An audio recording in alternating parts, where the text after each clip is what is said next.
চা বাগানের সৌন্দর্য দেখে মোটামুটি আমরা সবাই মুগ্ধ হই। কিন্তু আমরা জানি চা শ্রমিকদের একটা খাবার যেটা হচ্ছে তারা দুপুরের ভাতের সাথে বা রুটির সাথে খায় এই চা পাতার একটা ভর্তা।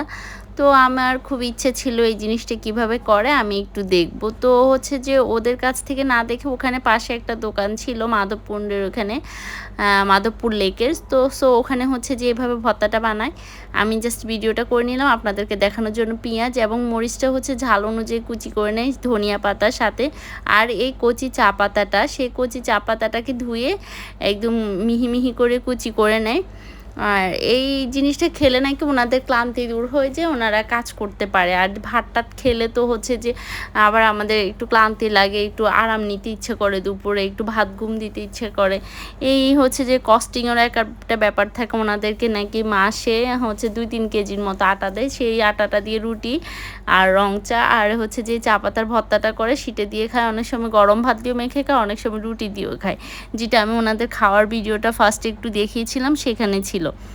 দেন এটাকে কুচি কুচি করে একটা পলির উপরে নিয়ে ফেলে।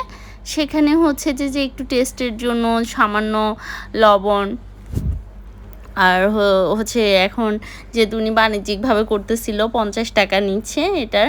একটা হচ্ছে যে প্যাকেট মশলা দিয়েছিল, ওই যেটা আমাদের রাঁধুনির ম্যাজিক মশলা, সেটা একটু লবণ, বিট লবণ। কিন্তু অ্যাকচুয়ালি যারা চা শ্রমিক তারা আবার এত টেস্ট করে খায় না, তারা হচ্ছে নর্মালি শুধু মেখে পেঁয়াজ দিয়ে একটু বা চানাচুর দিয়ে খেয়ে ফেলে। এখানে হচ্ছে যে একটু ডাল সিদ্ধ দিয়েছে, এভাবে হাত দিয়ে পলিথিনের মধ্যে রেখে মেখে মেখে বিষয়টাকে হচ্ছে যে মানে এই ধরনের একটা খাবার তৈরি করে ওনারা হচ্ছে প্রতিদিন দুপুরে খায়।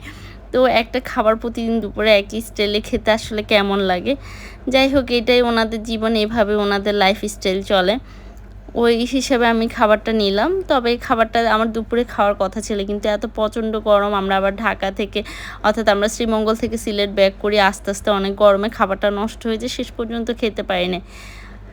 এই হলো সেই চা পাতার ভর্তা, যেটা হচ্ছে যে আমি দেখাতে চেয়েছিলাম। চিড়া ভাজা, একটু লাল চার পানি, নর্মাল খুবই সাধারণ একটা লাইফস্টাইল। এই চা পাতার ভর্তায় যে গোল গোল যেগুলো দেখতে পাচ্ছিলেন, এগুলো পুটলি বেঁধে ওনারা নিয়ে আসে।